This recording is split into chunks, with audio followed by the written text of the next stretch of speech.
Mi nombre es Dr. Sebastián Cortés Villalobos, médico forense certificado por el Instituto Nacional de Ciencias Forenses, con 17 años de experiencia en el Servicio Médico Forense de Guadalajara, Jalisco.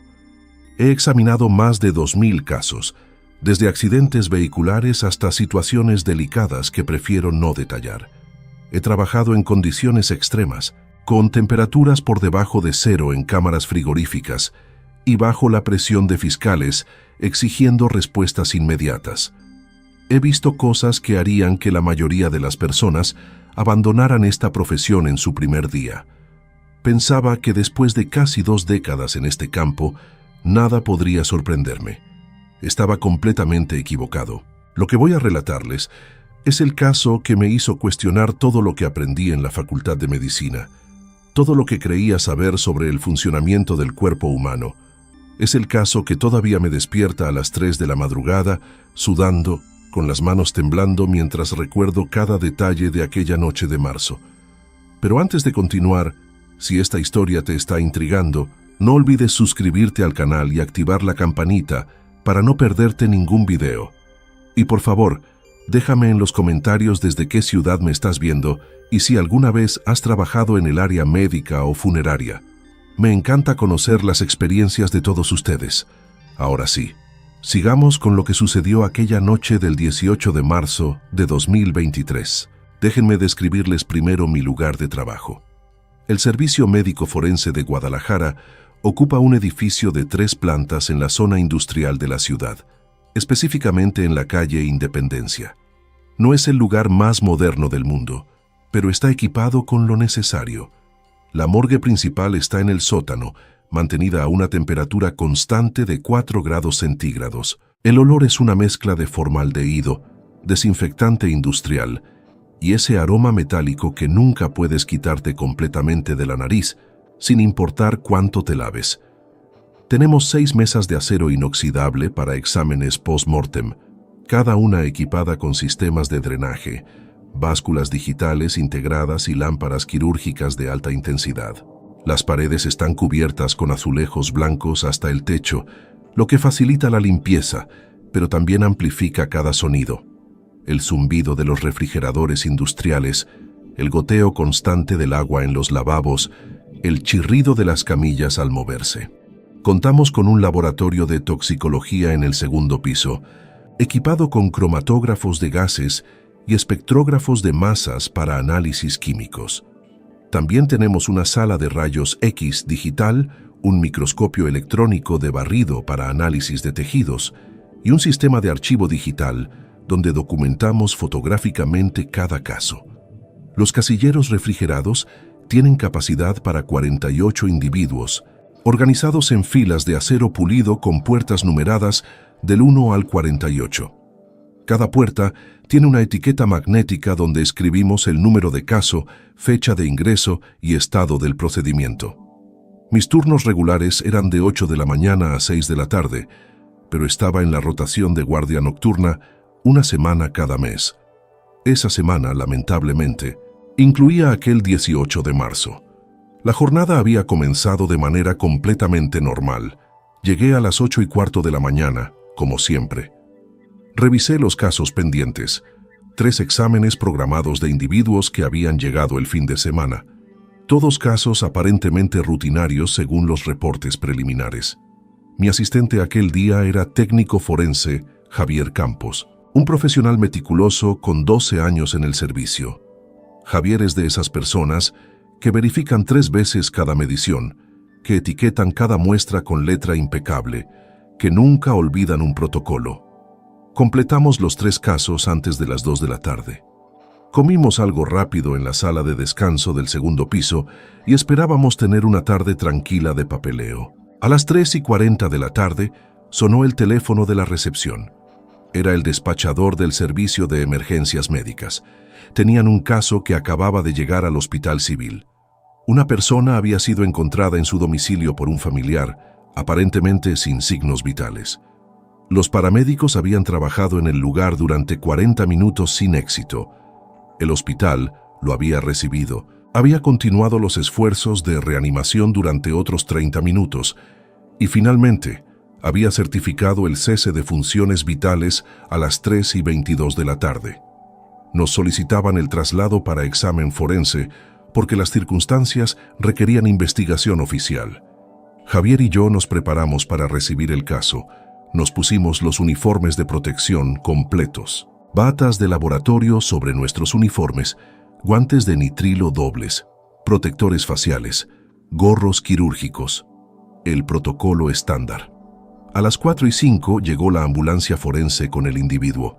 Los técnicos de transporte bajaron la camilla y la llevaron directamente a la sala de examen número 3, que es donde realizamos las evaluaciones iniciales.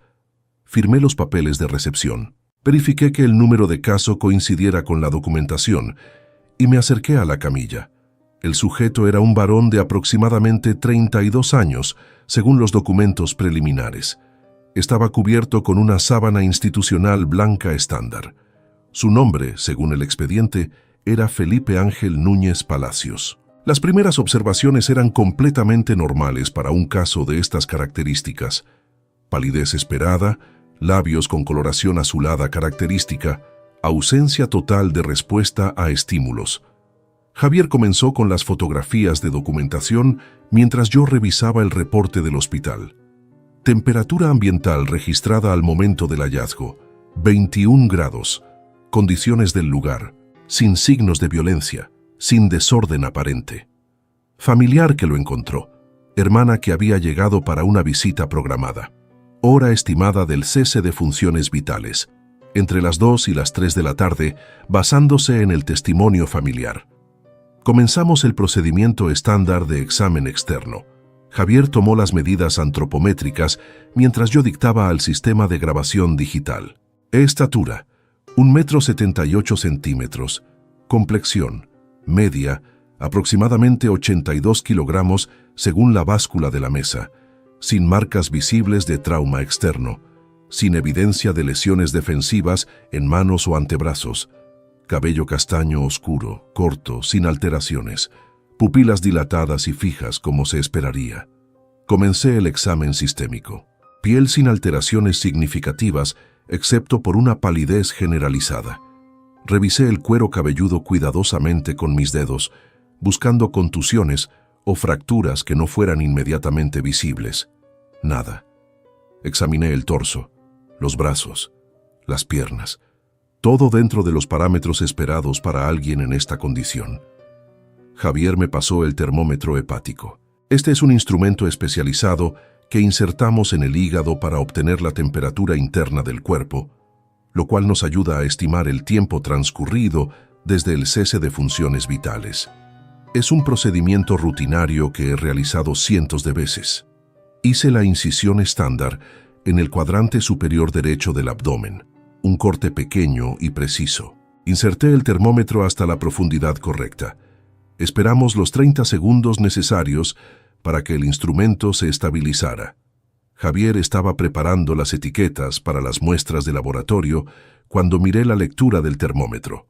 36.7 grados centígrados. Eso no podía ser correcto.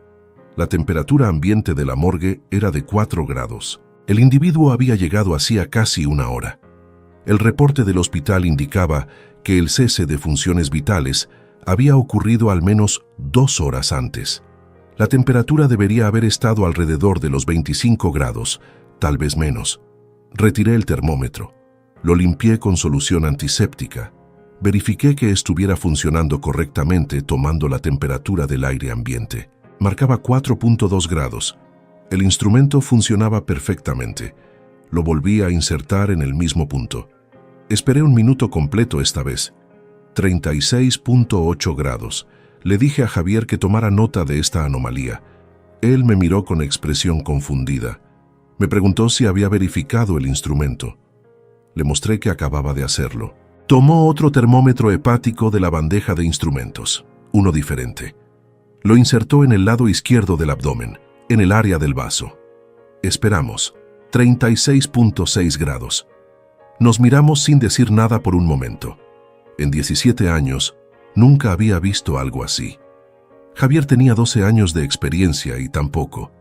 La temperatura corporal no se mantiene así. No cuando el corazón no está bombeando, no cuando no hay circulación, no cuando han pasado horas. Es físicamente imposible. Decidimos continuar con el examen y documentar absolutamente todo. Quizás había una explicación que no estábamos viendo. Tomé el bisturí y comencé la incisión en I estándar, desde cada hombro hacia el esternón y luego una línea recta hasta el pubis. La piel se cortaba normalmente, sin resistencia inusual, pero cuando separé los tejidos noté algo más. Los vasos sanguíneos subcutáneos todavía mostraban presión. Cuando cortas tejido en un individuo que ha experimentado el cese de funciones vitales, los vasos están colapsados, vacíos, flácidos. Estos se veían llenos. Le pedí a Javier que observara. Él se inclinó sobre la mesa, miró detenidamente y asintió lentamente. Estaba viendo lo mismo que yo. Continué con la apertura de la cavidad torácica. Usé las tijeras costales para cortar a través del esternón y las costillas. El sonido del hueso cortándose resonó en la sala, amplificado por los azulejos. Levanté la placa esternal y expuse los órganos internos. El corazón estaba quieto, como era de esperar. Los pulmones colapsados, pero el color de todo era demasiado rosado, demasiado vital. Los tejidos en esta condición deberían mostrar coloración apagada, manchas de lividez gravitacional. Estos órganos se veían como si pertenecieran a alguien que estaba bajo anestesia en una cirugía, no a alguien que había cesado sus funciones vitales horas atrás. Extraje el corazón siguiendo el protocolo estándar, cortando todos los vasos principales. Lo coloqué en la báscula. 340 gramos. Peso normal para un varón de esta edad y tamaño. Lo llevé a la mesa auxiliar para disección. Hice los cortes estándar para examinar las válvulas y las cámaras. Todo se veía anatómicamente normal, sin evidencia de cardiopatía, sin bloqueos visibles, sin áreas de infarto. Tomé muestras de tejido cardíaco y las coloqué en formaldehído para posterior análisis microscópico. Hice lo mismo con los pulmones, peso combinado, 920 gramos, sin edema significativo, sin evidencia de embolia, sin signos de infección o inflamación. El hígado pesaba 1.600 gramos, dentro del rango normal, color normal, textura normal. Los riñones, 120 gramos cada uno, normales.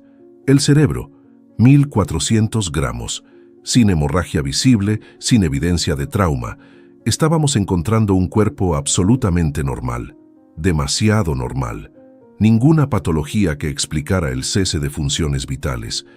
Javier había tomado muestras de fluidos corporales, orina de la vejiga, contenido gástrico, humor vítreo de los ojos, todo según protocolo. Las etiquetó y las preparó para envío al laboratorio de toxicología. Le pedí que tomara también muestras de todos los órganos principales para histopatología detallada. Quería que cada tejido fuera examinado bajo microscopio.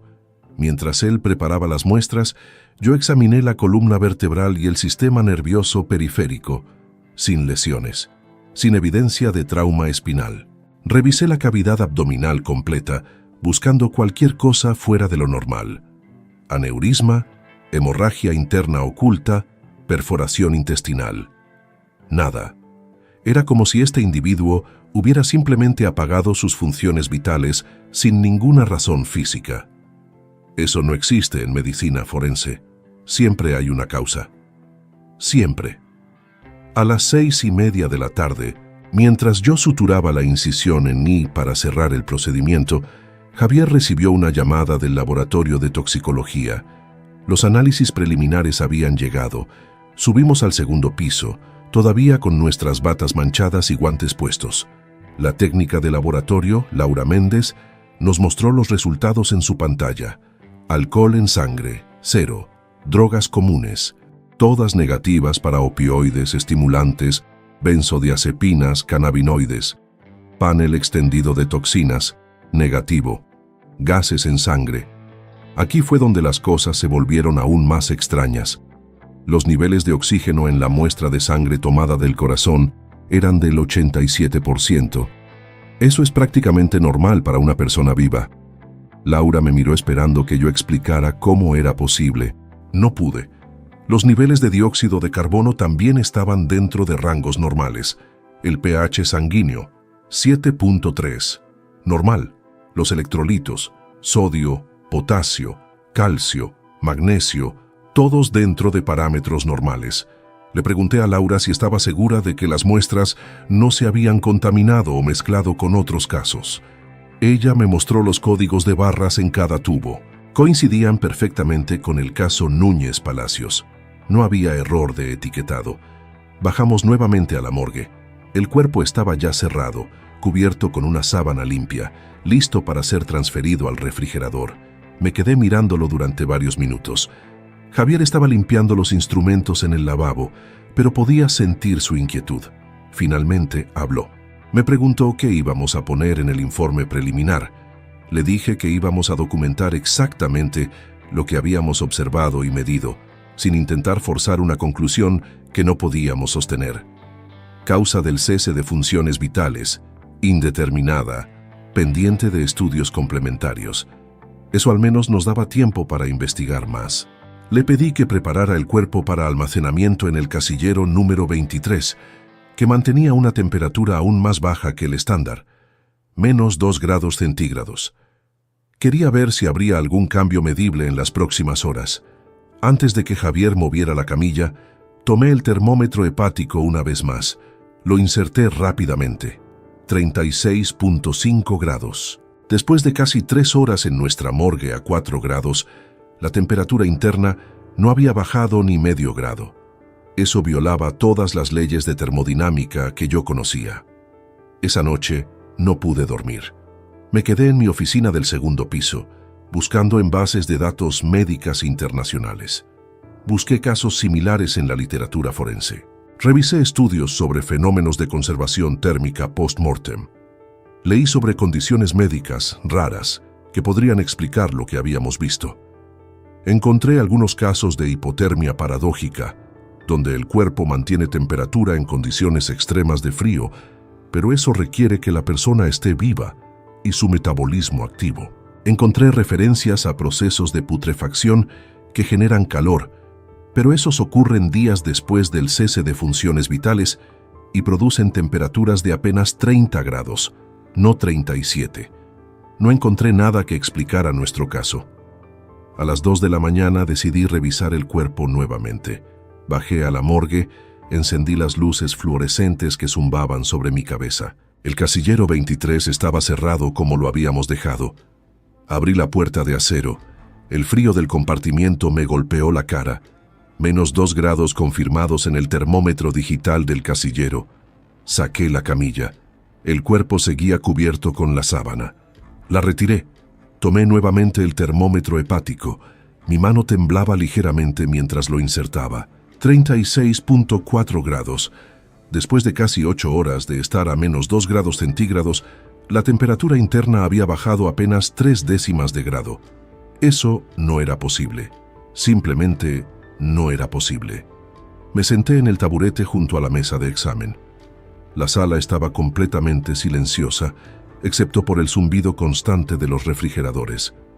Miré el rostro del individuo. Felipe Ángel Núñez Palacios, 32 años, vida aparentemente normal según el expediente inicial, encontrado en su apartamento, sin signos de lucha, sin evidencia de sustancias tóxicas, sin patología identificable, y su cuerpo desafiando las leyes fundamentales de la física.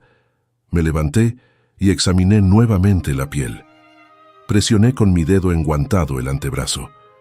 Cuando levanté el dedo, la piel recuperó su color normal inmediatamente.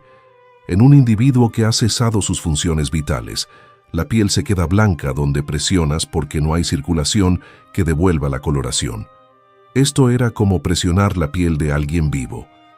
Tomé mi estetoscopio, aunque sabía que era inútil. Lo coloqué en el pecho. Silencio absoluto. Ningún latido. Ningún sonido respiratorio. Pero la temperatura, la coloración, la elasticidad de los tejidos, todo gritaba que este cuerpo no debería estar en esta condición. A las 6 de la mañana llegó el doctor Armando Torres Ramírez, el director del Servicio Médico Forense. Es un hombre de 63 años, con 40 años de experiencia en medicina forense. Ha trabajado en algunos de los casos más complejos del país. Cuando le expliqué la situación, su primera reacción fue pensar que yo había cometido algún error de procedimiento. Le mostré todas las mediciones, las fotografías, los resultados de laboratorio. Le pedí que él mismo tomara la temperatura. Bajamos juntos a la morgue. El cuerpo seguía en la camilla donde yo lo había dejado. El doctor Torres tomó un termómetro diferente de nuestro inventario, uno que él mismo calibró esa mañana. Lo insertó. Esperamos en silencio. 36.3 grados. Me miró con una expresión que nunca había visto en su rostro en todos los años que llevábamos trabajando juntos. Era una mezcla de incredulidad y algo parecido al miedo. Me preguntó cuánto tiempo llevaba el cuerpo en refrigeración. Le dije que casi 14 horas. Verificó el termómetro del casillero. -2 grados funcionando correctamente. Tomó su teléfono y comenzó a hacer llamadas. Necesitábamos más opiniones. A las 9 de la mañana teníamos 5 médicos forenses en la morgue, todos examinando el caso Núñez Palacios. Cada uno tomó temperaturas independientes.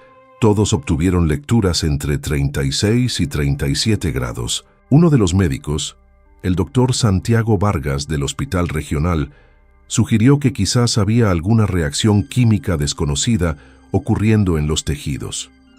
Tomamos nuevas muestras de múltiples órganos y las enviamos a análisis químico avanzado. Otro médico, la doctora Patricia Robles del Instituto de Investigación, sugirió que revisáramos si había algún dispositivo médico implantado que pudiera estar generando calor. Llevamos el cuerpo a la sala de rayos X. Hicimos un escaneo completo. No había ningún dispositivo, ningún implante, nada artificial en el cuerpo. Era completamente biológico. La doctora Robles entonces propuso algo que me pareció desesperado en ese momento: una resonancia magnética completa. Normalmente no hacemos esto en casos forenses, pero todos estábamos buscando cualquier explicación posible. Coordinamos con el hospital para usar su equipo de resonancia durante su hora de mantenimiento. A las 2 de la tarde, el cuerpo estaba en el escáner de resonancia magnética del Hospital Civil. 3 radiólogos observaban las imágenes en tiempo real mientras el escáner hacía su trabajo. Yo estaba en la sala de control con ellos. Las imágenes comenzaron a aparecer en las pantallas. Cerebro, estructuralmente normal. Corazón, estructuralmente normal. Pulmones, normales. Hígado, normal. Riñones, normales. Pero luego uno de los radiólogos, el doctor Felipe Gutiérrez, señaló algo en las imágenes del sistema vascular. Había flujo. Las secuencias de resonancia que detectan movimiento de líquidos estaban mostrando señal positiva en las arterias y venas principales. Eso significaba que había líquido moviéndose dentro de los vasos sanguíneos. El doctor Gutiérrez verificó 3 veces la configuración del equipo. Estaba funcionando correctamente. Estaba detectando movimiento de fluido en el sistema circulatorio de alguien que había sido certificado sin funciones vitales hacía más de 24 horas. No había bomba cardíaca. No había ningún equipo de circulación extracorpórea conectado. Y sin embargo, algo estaba moviendo la sangre dentro de ese cuerpo. Regresamos a la morgue en completo silencio. Nadie sabía qué decir. El doctor Torres convocó una reunión de emergencia con todos los médicos involucrados. Necesitábamos decidir qué hacer con este caso. La situación se había convertido en algo que ninguno de nosotros podía explicar con nuestros conocimientos médicos. Alguien sugirió contactar con universidades, con institutos de investigación especializados. Pero el problema era cómo explicar lo que estábamos viendo sin parecer incompetentes o locos. Durante la reunión, mi teléfono sonó. Era Javier desde la morgue. Su voz sonaba alterada. Me pidió que bajara inmediatamente. Dejé la reunión y corrí escaleras abajo. Cuando entré a la morgue, Javier estaba junto al casillero 23 con la puerta abierta. Me señaló el interior. El cuerpo de Felipe Núñez Palacios ya no estaba en la camilla. Estaba sentado, el torso erguido, las piernas colgando del borde de la camilla, los brazos a los costados, la cabeza ligeramente inclinada hacia adelante. La incisión en Iru que yo había suturado cuidadosamente seguía cerrada, pero el cuerpo estaba en posición vertical. Sentí que el piso se movía bajo mis pies. En 17 años, había visto espasmos post-mortem, había visto movimientos causados por gases de descomposición, había visto cuerpos que parecían moverse, cuando en realidad era solo un efecto de cómo estaban posicionados. Pero esto era diferente. Un cuerpo no puede ir de estar completamente horizontal a estar sentado por sí solo, no sin músculos funcionando, no sin un sistema nervioso activo, no sin vida. Javier me dijo que él no había tocado el cuerpo. Había entrado a la morgue para revisar los suministros y había escuchado un sonido metálico proveniente del casillero 23. Cuando abrió la puerta, el cuerpo ya estaba sentado. Le pregunté qué tipo de sonido había escuchado. Me dijo que sonaba como metal raspando contra metal, como la camilla moviéndose dentro del casillero. Me acerqué lentamente al cuerpo. No mostraba signos de movimiento activo. Los ojos seguían abiertos, fijos, sin parpadear. Tomé el termómetro. Mi mano temblaba tanto que casi lo dejo caer. Lo inserté en el abdomen a través de la incisión que había hecho el día anterior. 37.1 grados. La temperatura había subido. Llamé al doctor Torres de inmediato. En 5 minutos teníamos nuevamente a todos los médicos en la morgue. Les mostré el cuerpo sentado. Les mostré la temperatura. Nadie hablaba.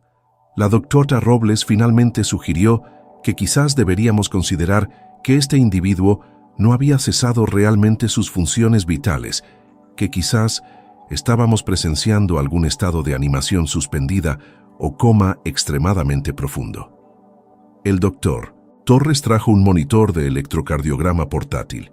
Conectó los electrodos al pecho del cuerpo. La pantalla mostró una línea completamente plana, ninguna actividad eléctrica cardíaca.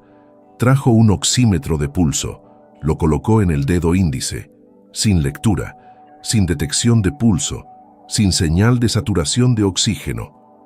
Funcionalmente, este cuerpo estaba completamente sin vida, y sin embargo, mantenía temperatura corporal normal, mostraba circulación en los estudios de imagen, y ahora se había movido a una posición sentada por sí solo. El doctor Santiago Vargas preguntó si había alguna posibilidad de que el familiar que encontró el cuerpo hubiera cometido un error, que quizás Felipe Núñez Palacios nunca había estado realmente sin funciones vitales.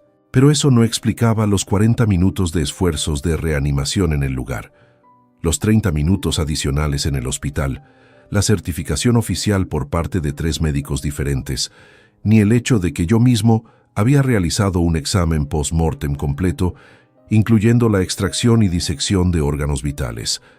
Le mostré las fotografías del procedimiento en mi tablet, las imágenes del corazón extraído y diseccionado sobre la mesa auxiliar, los pulmones cortados, el cerebro seccionado.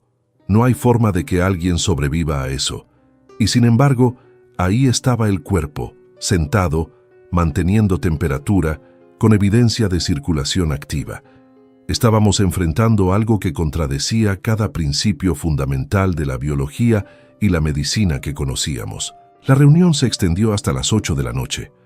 Decidimos finalmente que necesitábamos contactar con especialistas fuera de nuestro estado. El doctor Torres hizo llamadas a colegas en Ciudad de México, en Monterrey, en instituciones de investigación universitarias. Mientras tanto, decidimos mantener el cuerpo bajo observación continua con cámaras de video. Instalamos 3 cámaras en la morgue, todas enfocadas en el casillero 23. Javier y yo nos turnamos para monitorear las grabaciones durante la noche. A las 11:32 de la noche, las cámaras captaron movimiento. El cuerpo de Felipe Núñez Palacios giró la cabeza lentamente hacia la izquierda, luego hacia la derecha. El movimiento fue suave, controlado, no el tipo de espasmo errático que uno podría asociar con actividad muscular post-mortem involuntaria. Luego, el cuerpo bajó las piernas de la camilla y apoyó los pies en el piso de la morgue. Se quedó así durante casi 2 minutos. Entonces se recostó nuevamente en la camilla, adoptando una posición horizontal. Todo esto quedó grabado desde 3 ángulos diferentes. No había posibilidad de error o interpretación equivocada. Ese cuerpo se había movido con propósito. Llamé al doctor Torres a su casa. Llegó 30 minutos después. Le mostré las grabaciones. Las vimos juntos 4 veces consecutivas. Me preguntó si yo creía en lo sobrenatural. Le dije que yo era un científico, que creía en lo que podía medir y documentar, pero también le dije que lo que estábamos documentando desafiaba toda mi comprensión de la ciencia.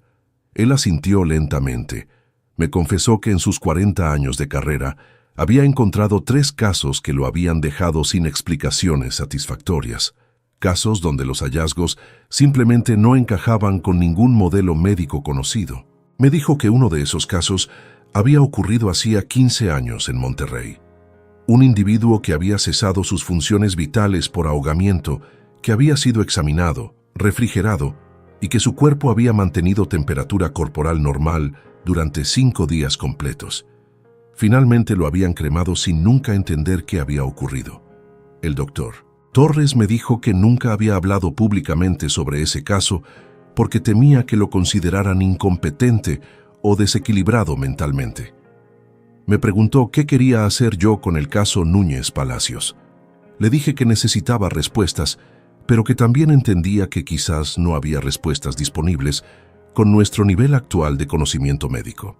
Decidimos que documentaríamos todo exhaustivamente, que mantendríamos el cuerpo bajo observación por al menos una semana más, y que contactaríamos discretamente con otros profesionales forenses para ver si alguien más había encontrado casos similares. También decidimos que necesitábamos hablar con la familia de Felipe Núñez Palacios. Necesitábamos saber si había algún historial médico que no estuviera en los expedientes, si había algo en su vida que pudiera darnos alguna pista. A la mañana siguiente, la hermana de Felipe, Mónica Núñez Palacios, vino a nuestras oficinas.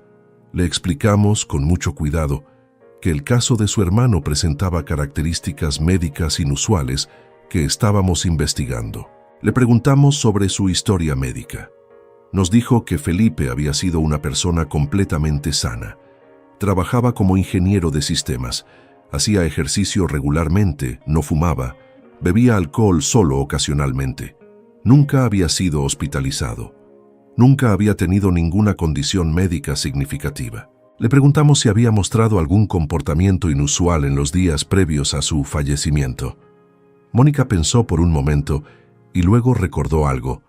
2 semanas antes, Felipe le había comentado que estaba teniendo sueños muy vívidos. Sueños donde sentía que estaba despierto pero no podía moverse, como parálisis del sueño pero más intenso. Le había dicho que en esos sueños sentía que algo estaba cambiando en su cuerpo, algo que no podía explicar. Mónica no le había dado mucha importancia en ese momento. Pensó que era solo estrés del trabajo. Ahora se preguntaba si esos sueños habían sido una señal de algo médicamente relevante. Esa información era interesante, pero no nos daba una explicación concreta. Parálisis del sueño es relativamente común y no está asociada con ninguna condición que pudiera explicar lo que estábamos viendo. Durante los siguientes 4 días, el cuerpo de Felipe Núñez Palacios continuó mostrando el mismo patrón. Temperatura corporal estable entre 36 y 37 grados, movimientos ocasionales capturados en video, cambios de posición, rotación de la cabeza. Una vez observamos los dedos de la mano derecha moviéndose como si estuvieran flexionándose. Sin embargo, todas las mediciones de signos vitales seguían siendo negativas, sin actividad cardíaca, sin respiración, sin respuesta a estímulos externos. Era como si el cuerpo estuviera funcionando con algún tipo de energía o proceso que no podíamos detectar con nuestros instrumentos. Los análisis de laboratorio adicionales no revelaron nada útil, sin toxinas, sin patógenos, sin anomalías químicas, todo normal, excepto por el hecho de que el sujeto estaba certificado sin funciones vitales. El 5º día, recibí una llamada de un colega en Puebla. El doctor Torres había contactado discretamente con varios forenses de otras ciudades. Uno de ellos, el doctor Enrique Salinas, me dijo que había tenido un caso similar hacía 3 años. Una mujer de 45 años que había cesado sus funciones vitales aparentemente por causas naturales. Durante el examen forense, su cuerpo había mantenido temperatura anormal durante días. Finalmente habían procedido con la cremación después de una semana sin cambios. El doctor Salinas me dijo que nunca había podido explicar ese caso y que le había causado tanto desconcierto que consideró dejar la medicina forense. Hablamos durante casi una hora. Compartimos todos nuestros hallazgos. Él me preguntó qué pensaba hacer finalmente con el caso Núñez Palacios. Le dije que no lo sabía. La familia estaba esperando poder hacer los arreglos funerarios. No podíamos mantener el cuerpo indefinidamente bajo observación, pero tampoco podíamos entregar el cuerpo sin entender qué estaba ocurriendo. El 7º día, tomamos una decisión. Habíamos documentado todo exhaustivamente. Teníamos cientos de fotografías, horas de video, múltiples análisis de laboratorio, testimonios de más de una docena de médicos que habían examinado el caso. Teníamos que aceptar que no íbamos a encontrar una explicación con nuestros recursos actuales. Le entregamos el cuerpo a la familia para los procedimientos funerarios. En el informe oficial final, el doctor Torres escribió: causa del cese de funciones vitales, indeterminada.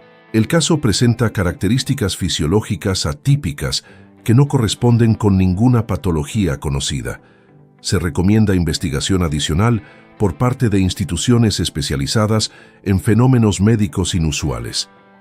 Era la forma más diplomática de decir que no teníamos idea de qué había pasado. La familia optó por la cremación. Asistí al servicio.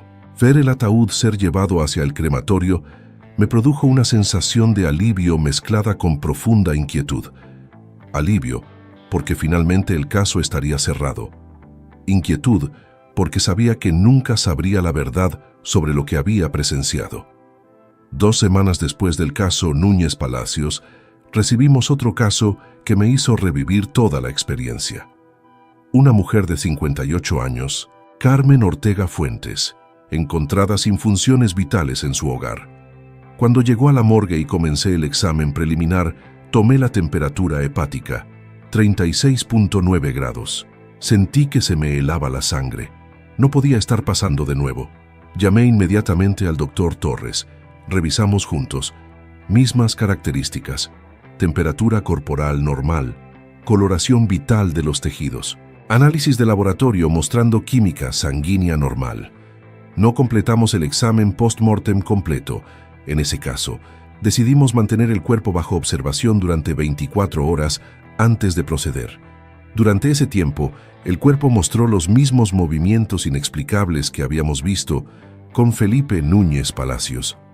Al final del día, le informamos a la familia sobre las características inusuales del caso y les sugerimos la cremación. Ellos aceptaron. Ese segundo caso me convenció de que lo que habíamos visto no era un fenómeno único o aislado. Era algo que estaba ocurriendo, algo real, pero que estaba completamente fuera de nuestra capacidad de comprensión médica actual. Renuncié al servicio médico forense 3 meses después. No fue una decisión fácil. Había dedicado casi 2 décadas de mi vida a esta profesión. Había ayudado a resolver cientos de casos, había dado respuestas a familias, había contribuido a la justicia. Pero después del caso Núñez Palacios y del caso Ortega, ya no podía confiar en mis propias conclusiones. Ya no podía mirar un cuerpo y estar seguro de que entendía lo que estaba viendo. La medicina forense se basa en certezas, temperaturas, pesos, medidas, observaciones replicables. Cuando esas certezas desaparecen, cuando la realidad que observas contradice todo lo que sabes, no puedes continuar con la misma confianza profesional. Ahora trabajo como consultor privado en casos médico-legales, pero solo en revisión de documentación. No vuelvo a hacer exámenes directos. No puedo. Cada vez que veo un informe de autopsia, me pregunto si ese forense se encontró con algo que no pudo explicar. Me pregunto cuántos casos como el de Felipe Núñez Palacios ocurren cada año en morgues alrededor del mundo. Me pregunto cuántos profesionales han visto lo mismo que yo vi pero decidieron no hablar, por miedo a arruinar sus carreras o su reputación. Todavía tengo las grabaciones de video del caso Núñez Palacios, guardadas en un disco duro, encriptado en mi oficina personal. Las veo ocasionalmente, buscando algún detalle que podría haber pasado por alto, alguna explicación que de repente tenga sentido. Nunca encuentro nada. Solo veo el cuerpo de un hombre que, según todos los indicadores médicos disponibles, había cesado sus funciones vitales, moviéndose con propósito dentro de una morgue refrigerada, manteniendo temperatura corporal normal más de una semana después de ser certificado, desafiando cada ley de termodinámica y biología que conocemos. Hay noches en las que me despierto pensando en Felipe Núñez Palacios. Me pregunto quién era realmente. Me pregunto si sentía algo durante esos días en la morgue. Me pregunto si su conciencia estaba presente de alguna forma, mientras su cuerpo estaba técnicamente sin vida, pero funcionalmente activo. Me pregunto si la cremación finalmente terminó con lo que sea que estaba ocurriendo en su cuerpo, o si de alguna manera esa energía o proceso desconocido simplemente se transformó en algo más. Son preguntas que nunca tendré respondidas. Y eso es lo más aterrador de todo. No es el miedo a lo desconocido. Es la certeza de que lo desconocido existe, de que lo he visto con mis propios ojos, lo he medido con instrumentos calibrados, lo he documentado en video, y aún así no puedo explicarlo. Si esta historia te ha impactado tanto como a mí vivirla, te pido que dejes un like en el video y lo compartas con alguien que le gusten estas historias reales e inexplicables. Recuerda suscribirte al canal porque cada semana subo casos nuevos que desafían toda explicación. Y déjame en los comentarios.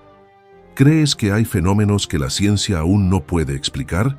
¿Has experimentado algo similar en tu trabajo? Leo todos sus comentarios. Nos vemos en el próximo video.